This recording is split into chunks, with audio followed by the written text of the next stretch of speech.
الرحمن الرحيم. الحمد لله رب العالمين، وأصلي وأسلم على نبينا محمد وعلى آله وأصحابه أجمعين. أما بعد، السلام عليكم ورحمة الله وبركاته. The topic I would like to share with you today is to discuss what are some of the most important fundamentals that drive people to embrace a particular religion, that drives people to want to become part of a particular religion. So I myself, being someone who's so deeply involved in the faith-sharing space, or what we call a Dawah as Muslims, over the years, I notice a certain pattern or a certain manner in which we convey our message with the various constituencies, our friends, colleagues, and neighbors. The pattern that I realize is that in most instances, when we share the message of Islam, we tend to focus mainly on the ideological aspect of the religion, the theological aspect of the religion, the philosophical aspect of the religion. Not that there's anything wrong with that, but I think when the focus becomes too much on that, there's certain problems that you pick up along the way. Because there's so many other beautiful aspects and angles of the religion that we can share based on the context, based on the particular situation that you are dealing with. Just to give you an illustration, in one of my Dawah activities, a friend of mine and I we had a routine that every Sunday we would go to one particular township, nearby township, and to go and give Dawah in that community. Over the years, we created a friendship and closeness with a particular priest in that community. So one day, when we were going back into the community, we happened to have had a Bible on the dashboard of the car that we were driving in. So we were going to meet this priest, but we had a Bible on the dashboard. So he came out of the gate, in order to welcome us and to meet us. But for some reason, he looked at the dashboard and he could make out that this was the Bible that was there on the dashboard. And I could feel and I could sense that there was some sort of uneasiness on his face, So when he waited for us to come out of the car and meet him, so before we could say anything, after he greeted us, he says, "Young man, let me tell you something. There was a time in my life when I was a young man. I was a complete messed up individual. I was a terror in the community. I used to carry a gun around and terrorize people in the community. And guess what happened? I ended up going to prison, of course, eventually after some time. And my landing up in prison made many people very happy, the community. Even my family was happy that I landed up in prison. So, but what happened, nobody would visit me in the prison. But one thing that I would have to tell you, while I was in prison, there was this young white man who would come on a daily basis in prison to come and visit me. When he would come with the Bible, encourage me, read some verses from the Bible, verses of motivation, and pat me on my shoulder and say, "You've done a mistake. Things happen. You're going to become better." This individual, this young white man, he spent his time, his resources, his emotion in order to lift me up when nobody wanted me. So he says, you know what, young man? When I look at the Bible, I don't look at the Bible from the faults that you are going to quote for me in the Bible. Because obviously, that was our intention. He picked up from our having the Bible, and we Muslims, that we are probably studying comparative religion, and there are certain faults that you're going to tell him about in the Bible. So he says, if you're going to tell me about faults, it won't mean anything. My vision and understanding of the Bible is that young white man that came to me when I was down and out, when nobody cared about me. So no matter what you're going to tell me about the Bible, my Bible is that man.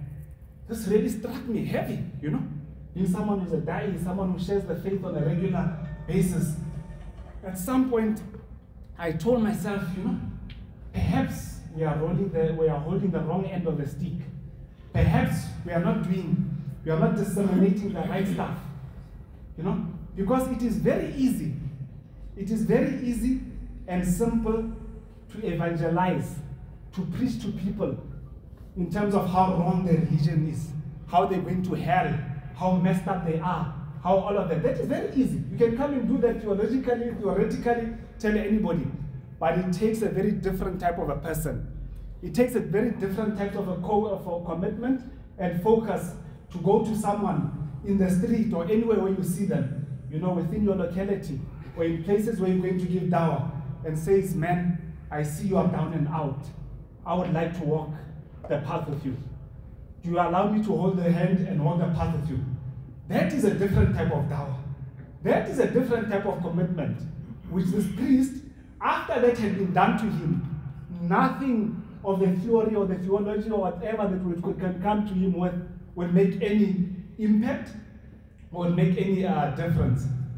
Remember one thing is that for any religion, all right, for people to consider it to be something that is good, something that they can give it a consideration, something that they can come close to, embrace, it has to make some sort of a sense at a very basic level.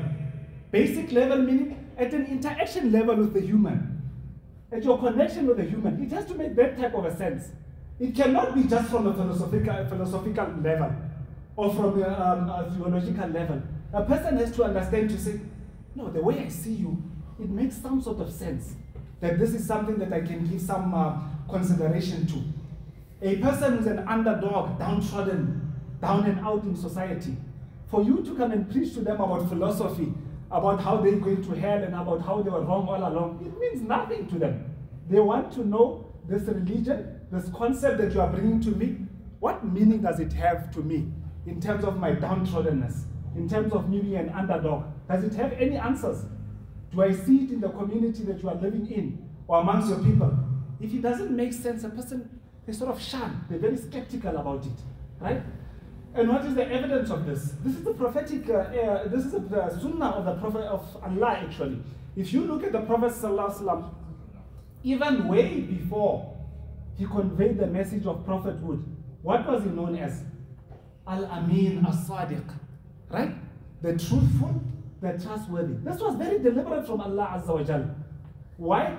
Because even from far, when you see a man with such qualities, when you see a man with such attributes, something is going to invite you to want to listen to him, to try. Or even if he never tell you anything, you just hear this is a truthful man, he's an honest man, you are inclined to his message. If you do not incline to his message, it's because of your obstinacy or your arrogance. Because there's something already at the packaging level that you can see this goodness about this person. So the Quraysh, the non-believers, they knew the Prophet ﷺ as a man of his word, a man of honor, a man that when he says something, he would not lie.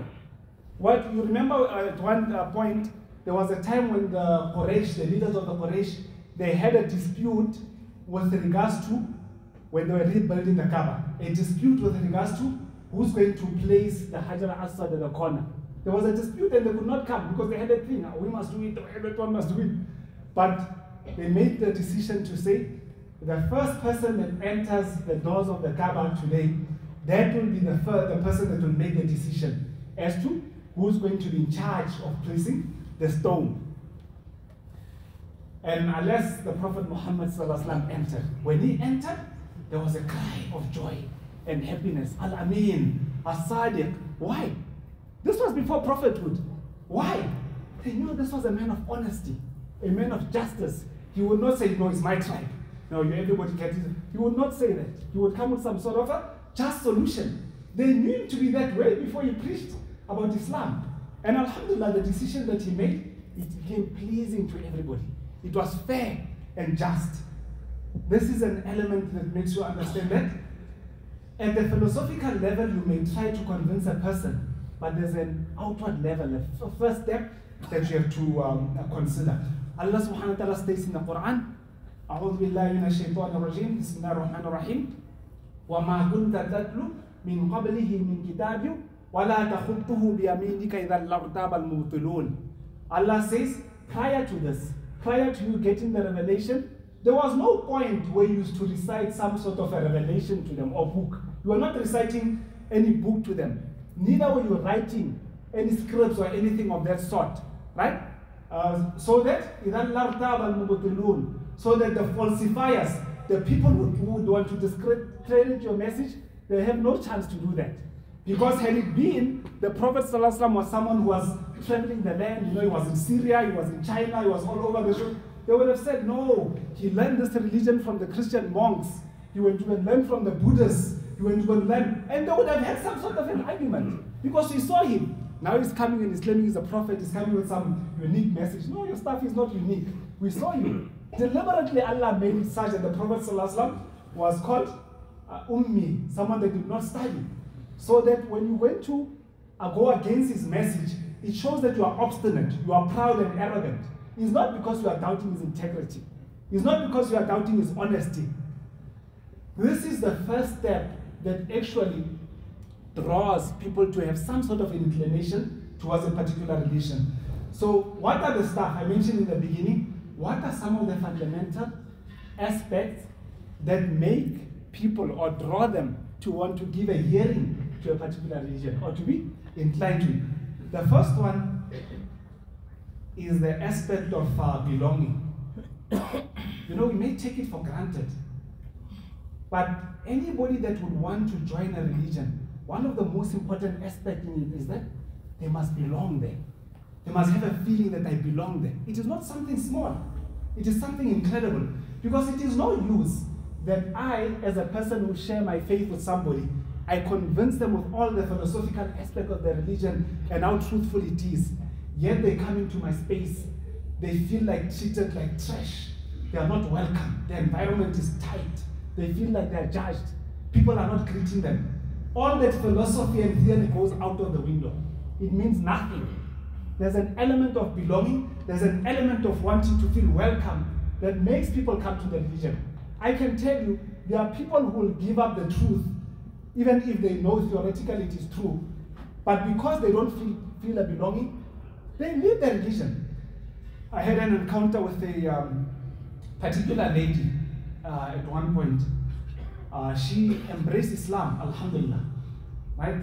But then she encountered a situation where someone who was a Muslim uttered such disparaging and hateful words and undermining and disrespectful words. So I got to learn after, she was just 2 months a Muslim. That time when she became a Muslim, her family actually didn't want her to become a Muslim. It was tough. We went to the house, we convinced her. Eventually, the family agreed, said, if it's your decision, then become a Muslim. But 2 months down the line, she encountered a very rough situation with a particular Muslim where they made some remarks which were not good. Some remarks which will spoil the oceans. This lady told me, you know what? The religion where I came from before, at least there I had some sense of respect. People respected me as a human being. I had some sort of honor. And I said, but when you saw the religion is true, there's nothing wrong. It is just one person. He says, no. When your people learn to become human beings first, then come and talk to me.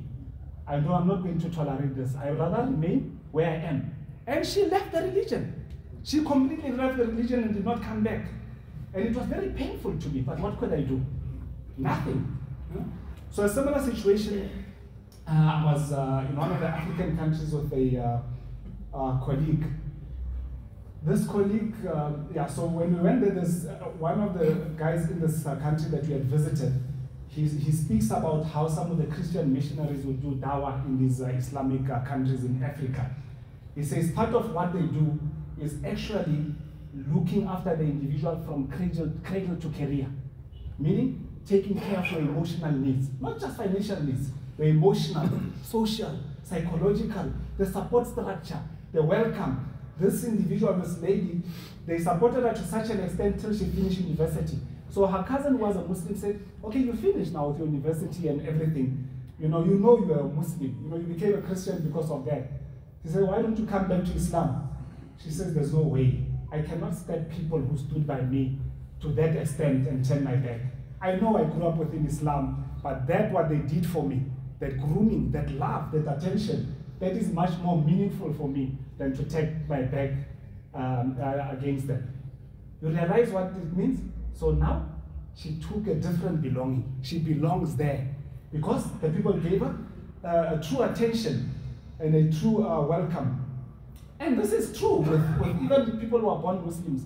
You will notice that it's not everybody within the religion of Islam, people who are born Muslim, it is not everybody that has the time or the luxury to have made thorough research about Islam.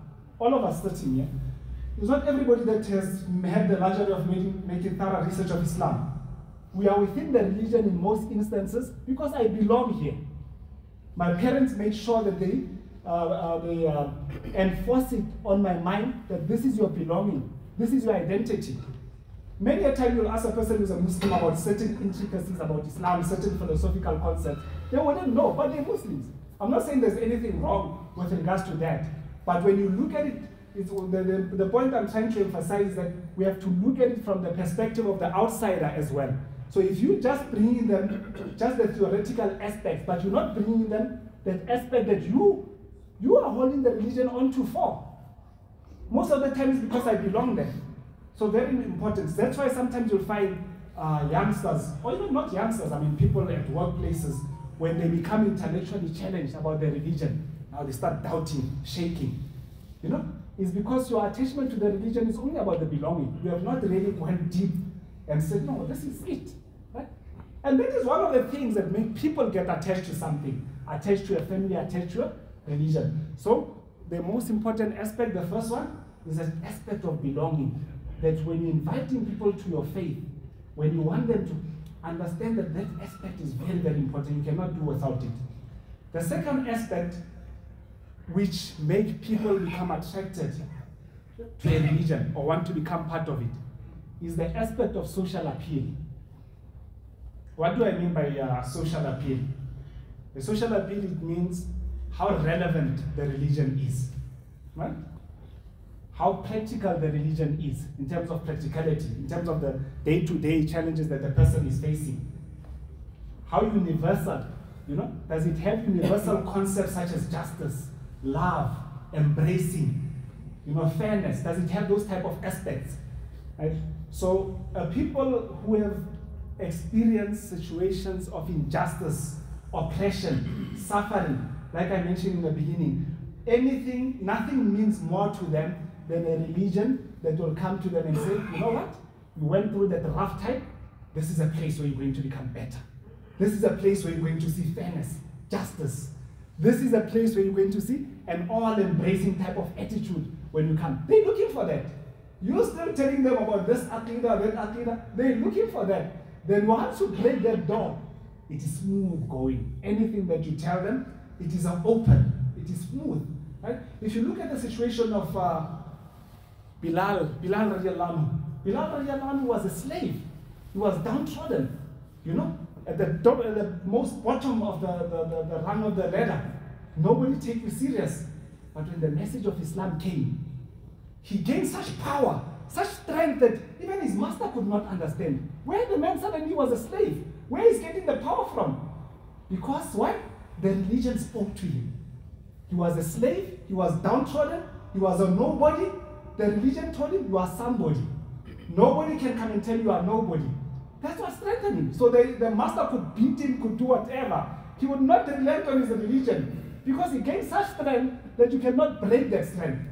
This is what happens when you share the religion from a perspective that appeals or relates to the struggles of the individual. You are not coming only from your perspective. You are coming from a perspective that speaks to the struggle of the individual. You know the Malcolm X, you know, you must have read the biography of Malcolm X or heard about him. When he went for Hajj, right? I mean, he was part of the Nation of Islam. He himself was racist towards the whites. As much as the racists were towards the Africans, he became racist the other way around. The hatred, the bitterness, you know, that he wanted to do. When he went to Mecca for Hajj and he saw the rainbow, you know, the mixture, the unity. Brother, someone from China, someone from America, someone from Africa, someone from Indonesia, everybody embracing one another. He mentioned even some eating from the same plate. Nothing could shake him after that, till his death. Do you understand what it does when the religion is from a perspective where it speaks to the heart more than just the mind? It should speak to the mind at some level, but when it starts speaking to the heart, there's nothing that you could do. and he died as a shaheed on the straight path, alhamdulillah.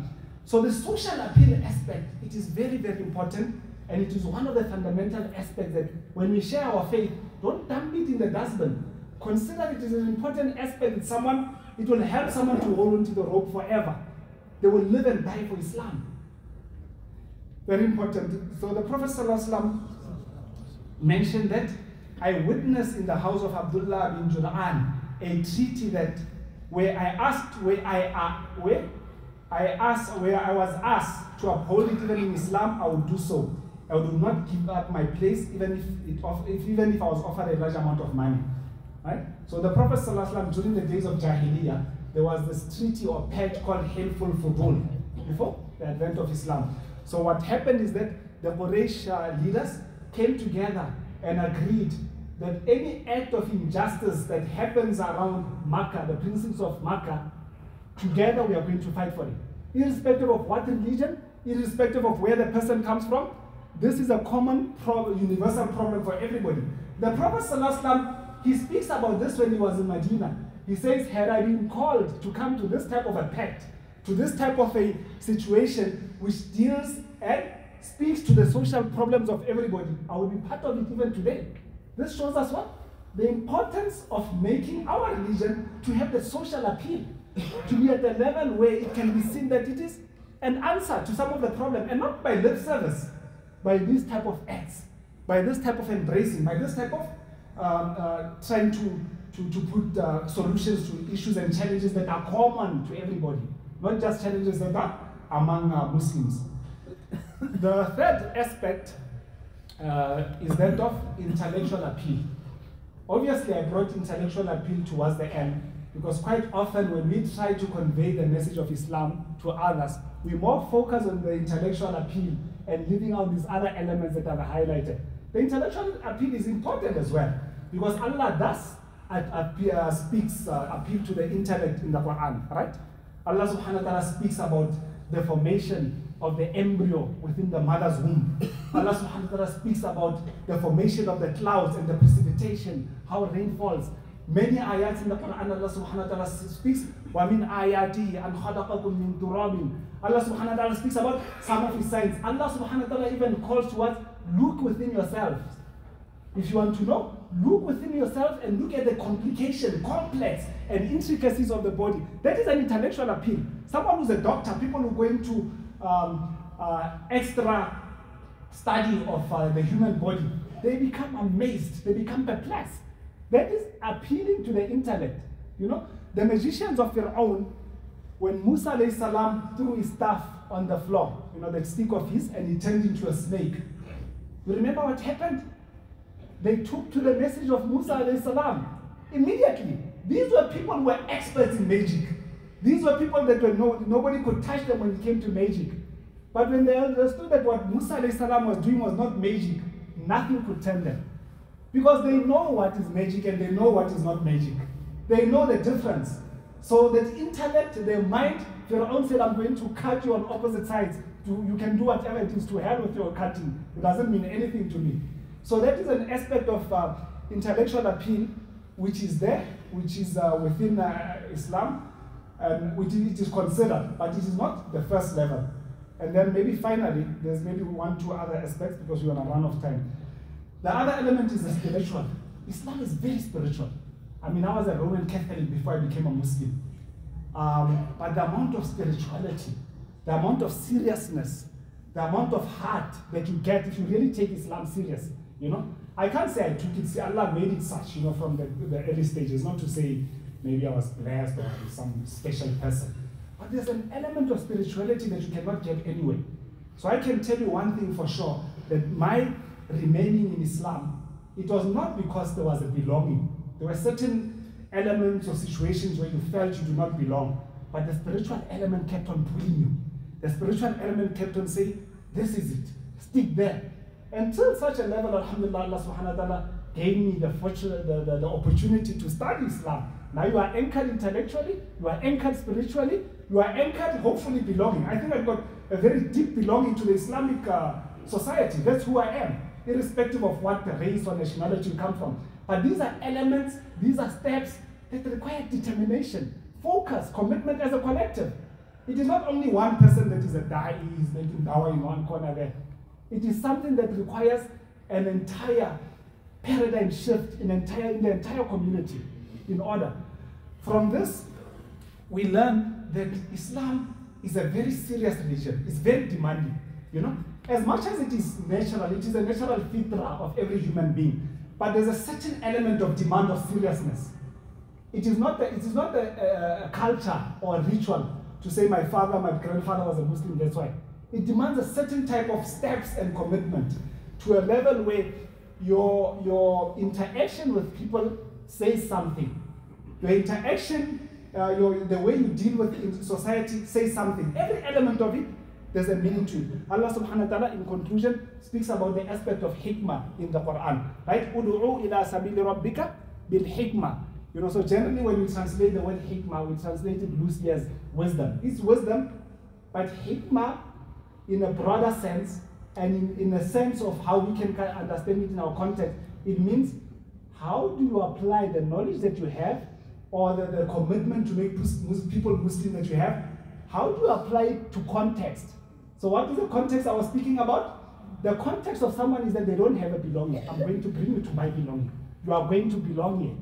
What is that called the context for another person who has faced social injustice? I'm going to bring you to my social community, and you are going to feel welcome. Justice is going to be taken. If you feel someone who's poor, downtrodden, they feel no economic imbalance in the society, come to our society. We are going to show you. It cannot just be by mere lip service. It's easy to say, you know, Islam is a solution, has a solution for all problems. Where is it? Show. At a communal, very small level, let's show it. This is what now when people say, yes, now I want to become a Muslim. And they become serious about it. To such an extent that Islam becomes a brand for them, without trying to prove a point or to appease anything to anybody, or without trying to look for some freebies or some benefits within the religion. It becomes part and parcel of the DNA. With this little that I've shared, I pray that Allah Azza wa Jal make us among those that are committed to His message and are committed to the message of the Rasul Sallallahu Alaihi Wasallam. We have to keep on making dua to Allah Subhanahu wa Ta'ala that we represent Islam in the best manner, that we would like to meet Allah Subhanahu wa Ta'ala on the Day of Judgment, that we can say, Ya Allah, we tried. Allah give us.